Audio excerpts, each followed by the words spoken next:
Talento Aviation.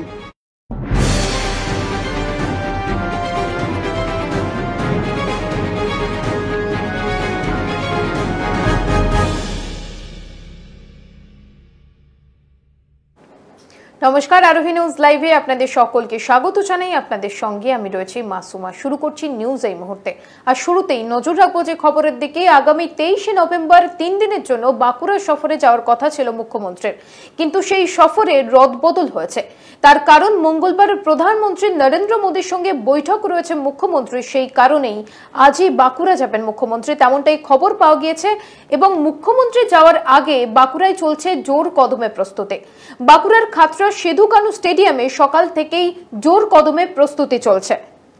তাছাড়াও helipad তৈরি করা হয়েছে সিধু কানু স্টেডিয়ামের পাশেই। অপরদিকে অন্য একটি হেলিপ্যাড তৈরি করা হয়েছে এটিএম গ্রাউন্ডে।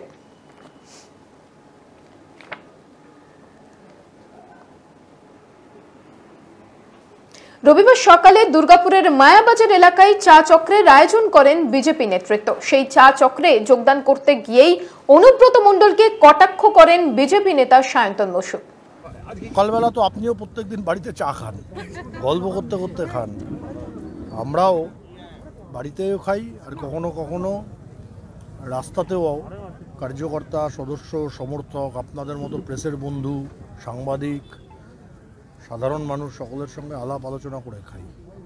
এটাও একটা স্বাভাবিক প্রবৃত্তি মানুষের। আনন্দ করার অনেক রকমের পদ্ধতি, তার মধ্যে এটাও একটা। সকালবেলা বাঙালি আমরা, চায়ের মধ্যে চায়ের পেয়ালায় তুফান তোলা, এটা একটা বাংলার প্রবাদ আছে। আরামবাগ রাইস মিলের বয়লারে ভয়াবহ বিস্ফোরণে গুরুতর জখম হয়েছে দুজন। তবে কি কারণে বিস্ফোরণ ঘটেছে তা তদন্ত করে দেখছে পুলিশ। ইতিমধ্যেই ঘটনাস্থলে পৌঁছেছে দমকলের ইঞ্জিন ও বিশাল পুলিশ বাহিনী। বিস্ফোরণের তীব্রতা এতটাই ছিল যে বয়লারটি 200 মিটার দূরে উড়ে গিয়ে পড়ে। ক্ষতিগ্রস্ত হয়েছে মিলের একাংশ। কি কারণে বিস্ফোরণ হয়েছে তা তদন্ত শুরু করেছে পুলিশ। মিলের ভেতর আর দাহ্য বস্তু আছে কিনা তাও খতিয়ে দেখা হচ্ছে। এলাকায় আতঙ্ক তৈরি হয়েছে। ঘটনা হয়েছিল ওই মিল থেকে এইটা বয়লারটা বাস্ট করে, ওখান থেকে বাস্ট করে এইখানে পড়েছিল, এই ডোবাটায়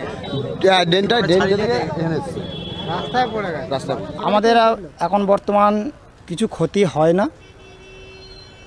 এইখানে আমরা কাজ করি, মিলে রাইস মিলে কাজ করি, ধান লাগাচ্ছিল, সবে মিল্ডিংটা চালু হয়েছে। কিছুক্ষণের পরে দেখছি বিকট আওয়াজ। আমরা এসে যখন দেখি যে বয়লার বাস্ট হয়ে গেছে। ভাটপাড়ার রিলায়েন্স জুট মিলের সামনে গত 17ই নভেম্বর এক শ্রমিককে ছুরি মেরে খুন করে তারই এক প্রতিবেশী, কিন্তু এখনো পর্যন্ত অভিযুক্তকে গ্রেপ্তার করতে পারেনি পুলিশ এবং তারই প্রতিবাদে বিক্ষোভে ফেটে পড়েন সেখানকার স্থানীয় মানুষজন। এতদিন কেটে যাওয়ার পরও ভাটপাড়া থানার পুলিশ অভিযুক্তকে গ্রেপ্তার করতে না পারায় স্থানীয় বাসিন্দারা ভাটপাড়ার রিলায়েন্স জুট মিলের সামনে ঘোষপাড়া রোড অবরোধ করে। এরপর ভাটপাড়া থানার পুলিশ অভিযুক্তকে শীঘ্রই গ্রেপ্তারের আশ্বাস দেওয়ার পর অবরোধ ওঠে। ওই মার্ডারারের ফ্যামিলির দুজন এখনো আমাদের এরিয়াতে রয়েছে। আমরা মৌখিকভাবে, তারপর লিখিতভাবে সমস্ত কিছু জমা করেও পুলিশের তরফ থেকে কোনো রকম নেওয়া হয়, মানে কোনো রকম অ্যাকশন নেওয়া হচ্ছে না।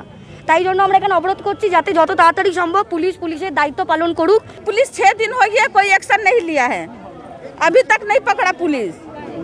फिर इसका कौन भरपाई करेगा? फिर हम लोग आदमी लोग काम जाएगा, बच्चा लोग ट्यूशन पढ़ने जाएगा, बाजार दुकान करेगा, फिर वही कांड करेगा, तो कौन रिस्क लेगा इसका? দুর্গাপুরের শগরভাঙার বেসরকারি এক কারখানায় দুর্ঘটনায় মৃত্যু হয় এক শ্রমিকের, কিন্তু তারপর তাকে হাসপাতালে নিয়ে যাওয়া হয় চিকিৎসার জন্য, কিন্তু চিকিৎসকরা তাকে মৃত বলে ঘোষণা করেন। মৃতের নাম দেবী প্রসন্ন নন্দী।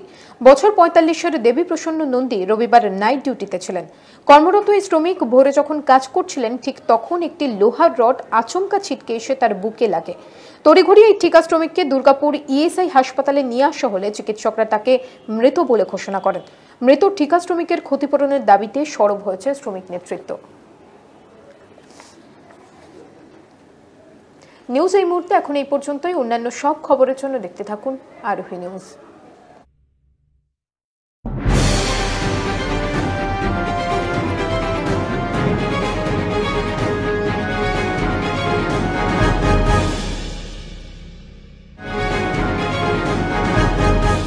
নিউজ এই মুহূর্তে নিবেদন করলেন ট্যালেন্টো এভিয়েশন।